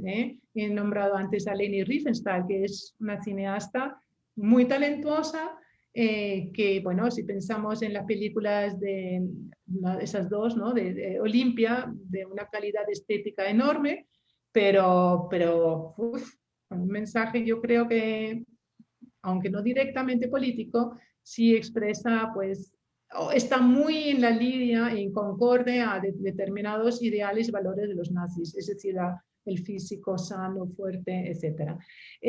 Esto, bueno, o pensando en los futuristas a los que Marinetti, ¿no? que Benjamin cita en el epílogo de su ensayo, que se puso al servicio y a glorificar, ¿no? No solamente la tecnología, que es lo que hicieron los futuristas, esa velocidad, ¿no? Cuando empezó a surgir ese movimiento, sino incluso la capacidad destructora de las máquinas de guerra. O sea, terrible, con medios estéticos. Eso es lo que quiere evitar. Y Ajet en ese sentido, y él dice también en una nota a pie de página muy interesante, dice, si lo que al final esta concepción sale, si se puede llamar arte, en realidad esto no es tan importante. Lo importante es que encontremos las herramientas para hacer unos productos, ¿no? que sean capaces de llamar al espectador, ¿no? de moverle. Ahí él está muy en la línea de Bertolt Brecht, por cierto, también, con el cual él discute muchos de los temas que escribe en el ensayo sobre la obra de arte, que despierte esa conciencia y que no simplemente se deje llevar. En esa obra él todavía critica mucho el aura. Por otro lado, hay otras obras, por ejemplo, en El narrador no habla directamente del aura, pero bueno, está claro para mí que Benjamin no es que esté en contra del aura, al contrario, él es también, bueno, pues es alguien que sabe muy apreciar obras auráticas, cómo es la narración aural, es alguna experiencia aurática, pero ya el tiempo no está hecho para ello. El tiempo exige otras cosas. Entonces, ¿qué vamos a hacer en ese tiempo? ¿Vamos a quedarnos en la lamentación o vamos, peor todavía, a ponernos al servicio del poder? ¿O qué podemos hacer? Eso es el ímpetu de Benjamin y él encuentra, digamos, dentro de la fotografía a un representante, según su interpretación, ¿no? idóneo para lo que él está buscando. Así que sí, te diría que sí. Bueno, aquí tenemos otra pregunta de Gloria Ocampo que dice, Walter Benjamin también relaciona el oficio del trapero con el del historiador, quien recoge fragmentos del pasado, los rescata. Es como Bueno, un aporte. el historiador materialista, no el historiador de la historiografía, ¿no? de la gran historiografía. En realidad, en la tesis es cierto, ¿no? Pero hay que añadir algo, ¿no? En esas así llamadas tesis que quedaron también inconclusas, las tesis sobre el concepto de historia, en las cuales Benjamin critica dos conceptos y el mal uso de dos conceptos. Uno es el del progreso y el otro el de la historia, pero la historia entendida tal y como la entienden los vencedores de la historia, la gran historiografía, esa escrita con mayúscula, ¿no? En realidad es un escrito en el que él reivindica el poder de resistencia de la rememoración, lo que él llama Eingedenken. Entonces, el trapero, más que el historiador, a no ser que es el historiador materialista, como lo llama él, ¿no? El trapero sí es el que rememora, ¿no? Entonces, si el historiador materialista rememora, entonces diría que sí, desde luego. Bueno, aquí hay una apreciación que encuentro muy valiosa de Mariana Vázquez, que dice, los escombros de Medellín, la ciudad progresista que destruye toda su historia. Sí, son como titulares.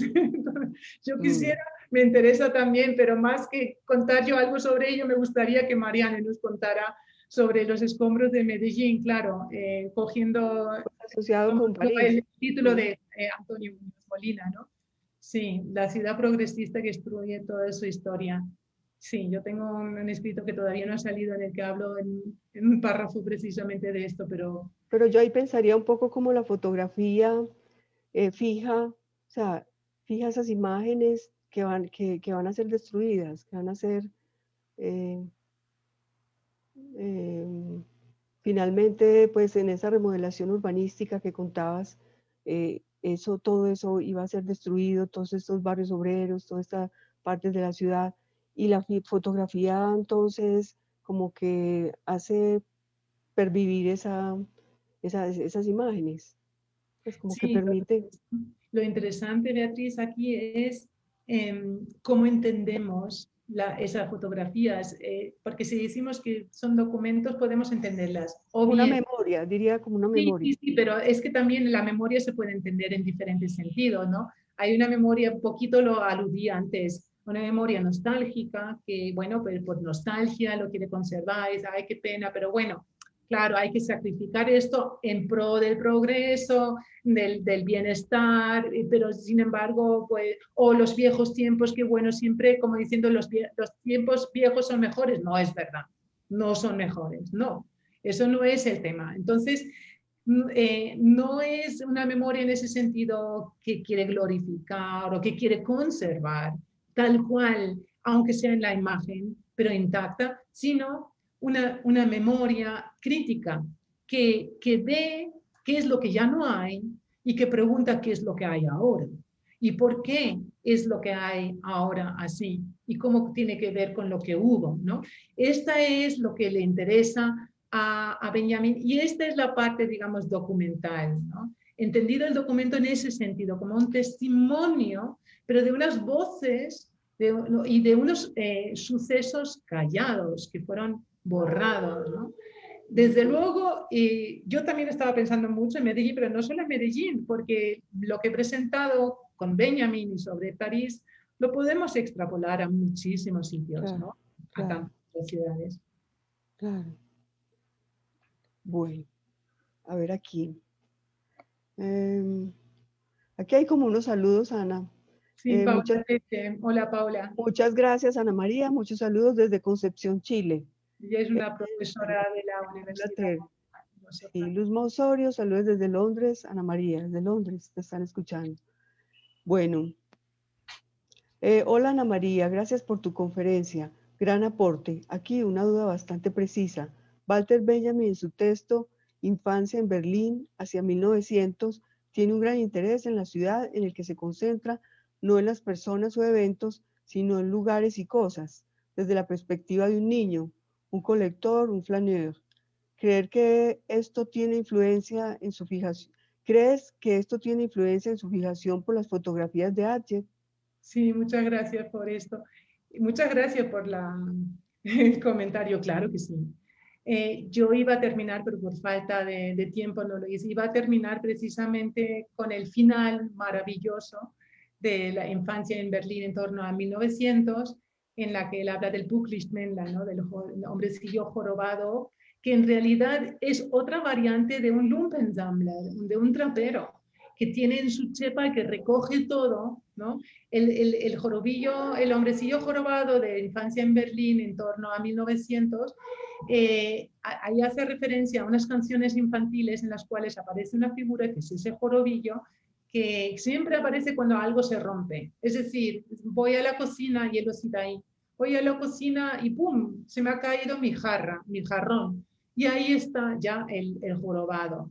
O voy al jardín y se me rompe otra cosa. Él va recogiendo todo. Es también otra de las metáforas de esa rememoración que va acumulando en su chepa. También es pequeño, agachado, es decir, él también mira abajo, él recoge como trapero, recoge los desechos y los guarda todos, ¿no?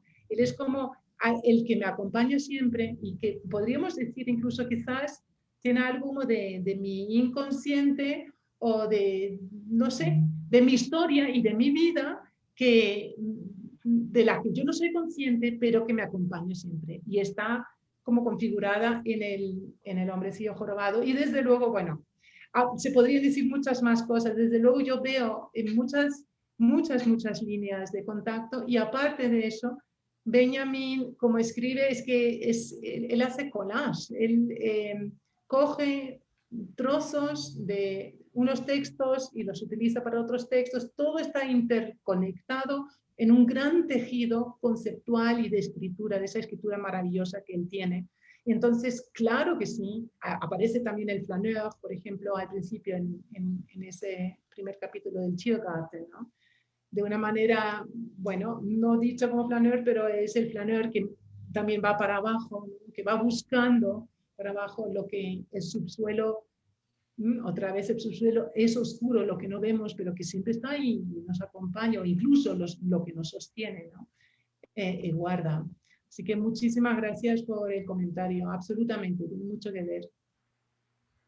Bueno, y aquí hay otra pregunta que dice, Gerardo Córdoba dice, hola, muchas gracias por la conferencia. Tengo una pregunta que no sé si se escapa a la temática. El llamado al espectador sería un llamado de la conciencia hacia un tiempo futuro desde el pasado, es decir, para que no se quede lo mostrado en el arte en un lamento de lo pasado, sino más bien en una acción hacia el futuro por hacer. El arte de la memoria sería entonces un arte para la conciencia futura. Maravilloso. Sí, absolutamente. En parte, quizás lo ha escrito cuando yo, antes de que yo conversara contigo, Beatriz, sobre este tema de la nostalgia, porque tiene que ver con lo que he dicho, ¿no? Estoy completamente de acuerdo con lo que dice Gerardo aquí. Claro que la memoria, y para Benjamin, absolutamente la rememoración es donde confluyen los tiempos. Ahí, en eso es bastante bersoniano, ¿no? Es heterogéneo. Y el ver el pasado, el reconocerlo, no es con la intención de conservarlo tal cual, y así casi literalmente lo dice en una de las tesis, ¿no? Del concepto de historia, no conservarlo tal cual, eso es conservador, esto es una, digamos, una tendencia conservadora en todos los sentidos, ¿no?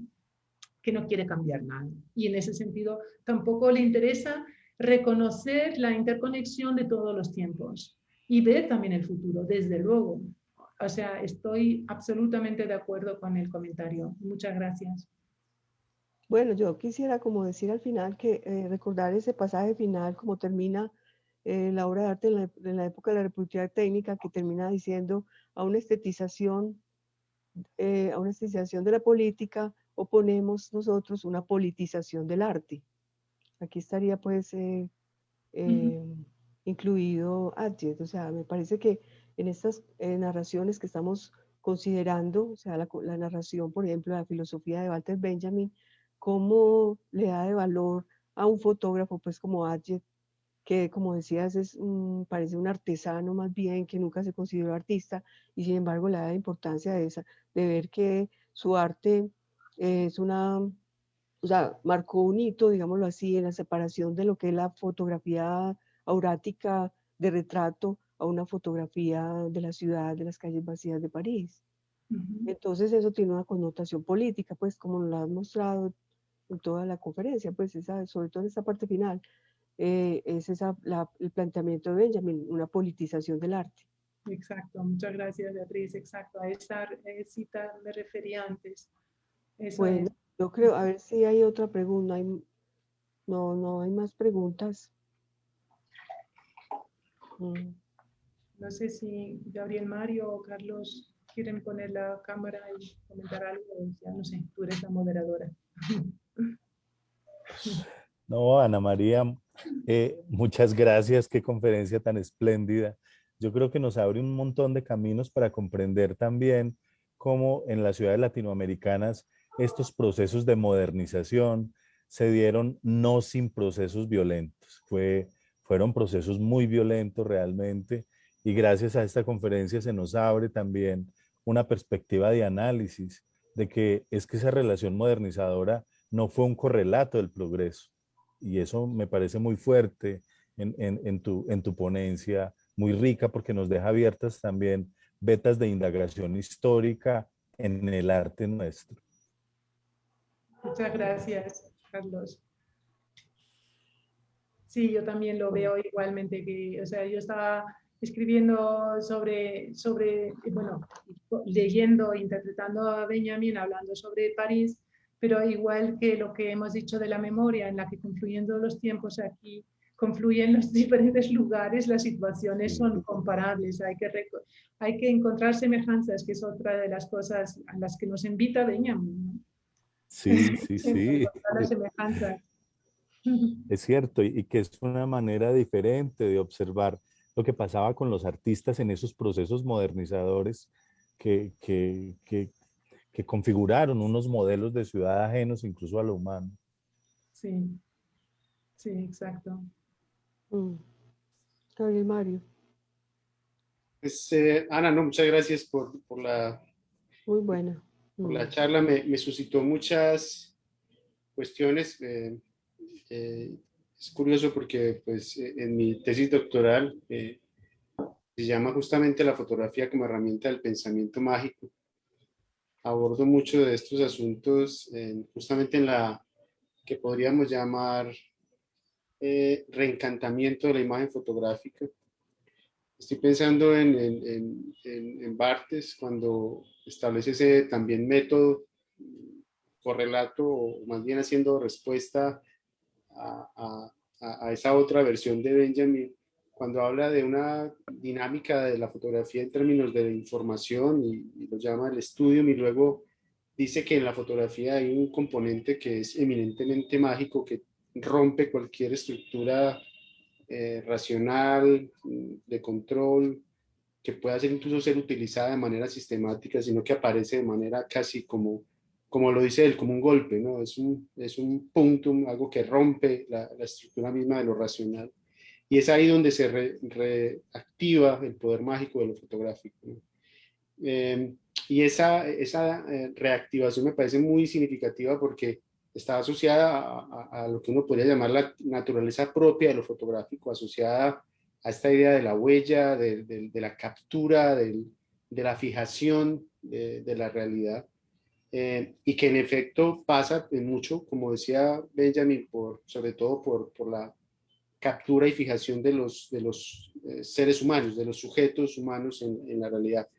Pero cuando ya se relaciona con los espacios, ahí aparece una nueva versión, y he estado tratando como de encontrar esas otras relaciones. Estoy pensando, por ejemplo, en ese concepto del lugar necesario de los artistas de Lanat, que fue trasladado desde la fotografía. O sea, no había lugar, eran lugares vacíos, un poco lo que ahorita mencionabas, lugares vacíos, sin gente, inaccesibles, invisibles de algún modo, pero para hacerlos visibles, la fotografía era el único medio que se podía utilizar para trasladar ese poder de transformación mágico que tenía ese lugar, ese espacio inaccesible, invisible, para poder hacerlo visible en el no lugar de la galería, pero que al mismo tiempo era el lugar único posible donde ese efecto de la fotografía se podía trasladar, más bien el efecto de ese lugar se podía trasladar, y era la fotografía el medio para lograr ese traslado de ese poder, ¿no?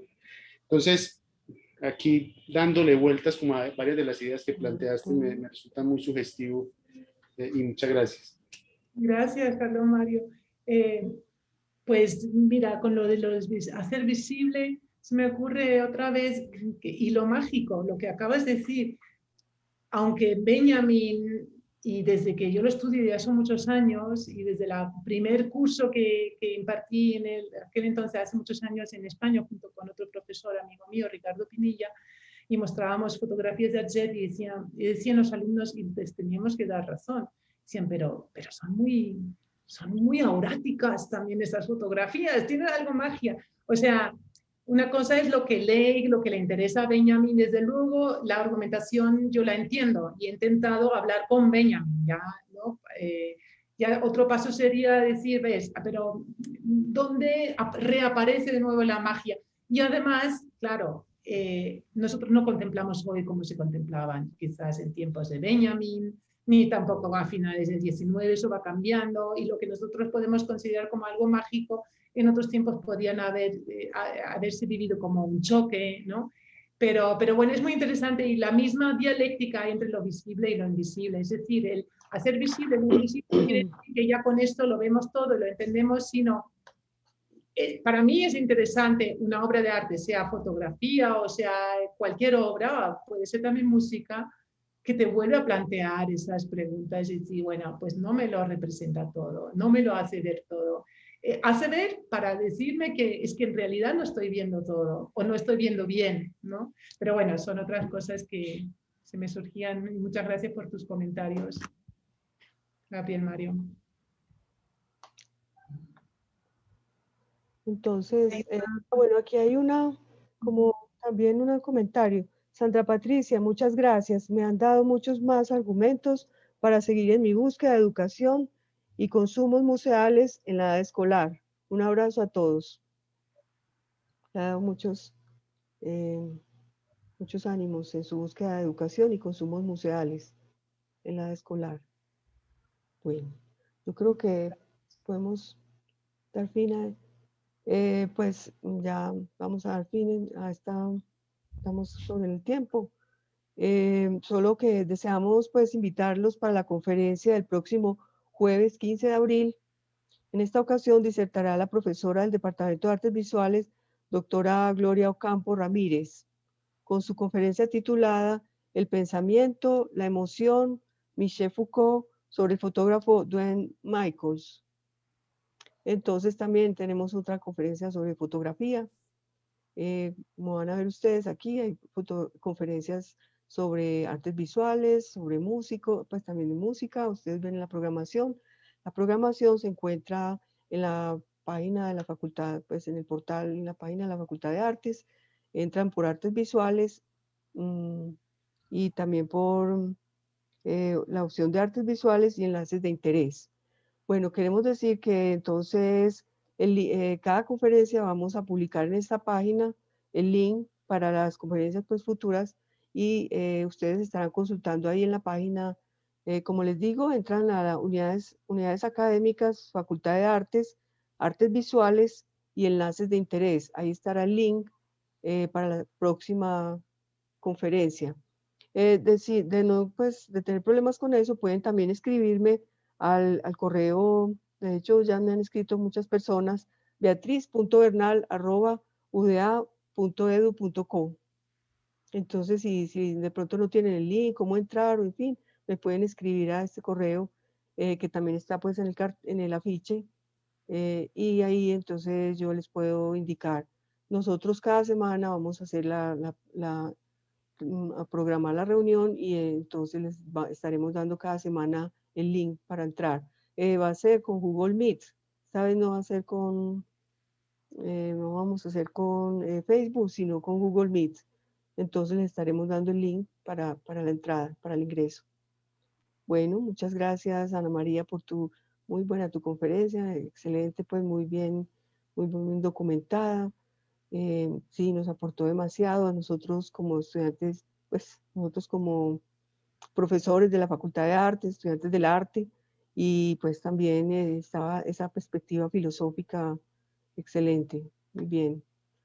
Muchas Bueno, gracias entonces, a ustedes. Y muchas gracias también a todos los participantes, a todas las personas que asistieron y estuvieron pendientes y que dinamizaron con sus preguntas esta conferencia. Yo creo que la participación de la gente le da a esto un ánimo y una vitalidad que realmente sentimos que hay aquí una actividad académica bastante seria. se abren este espacio, pues abrimos este espacio para la conversación, para la discusión y para como decía al comienzo, ese puente, plantear ese puente entre estas narrativas. Por eso le damos ese título, Encuentro entre las narrativas y las artes. Bueno, precisamente hoy fue un excelente encuentro, o sea, en ese puente, tendiste ese puente entre pues Benjamin en este caso y el fotógrafo Eugen Adjet.